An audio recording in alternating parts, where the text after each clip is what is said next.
Setelah dilakukan perburuan, akhirnya petugas Satreskrim Polres Bogor pada Kamis malam berhasil menangkap pelaku berinisial AS untuk kasus pembunuhan mayat perempuan yang terbungkus plastik di Kampung Pisang, Kelurahan Keradenan, Cibinong, Kabupaten Bogor.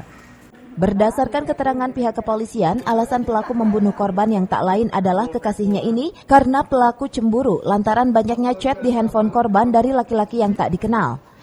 Sebelum membunuh korban, pelaku sempat melakukan hubungan badan dengan korban, dan kemudian pelaku menyekap korban hingga korban kehabisan nafas dan meninggal. Selanjutnya pelaku meletakkan jasad korban di dalam kontrakan selama beberapa hari, lalu membuang jasad korban yang sudah terbungkus plastik. Dari tangan pelaku, petugas berhasil mengamankan beberapa barang bukti yang digunakan pelaku untuk membunuh korban.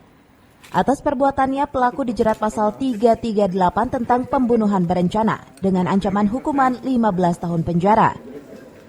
Dari Cibinong, Kabupaten Bogor, Edi Junaidi melaporkan.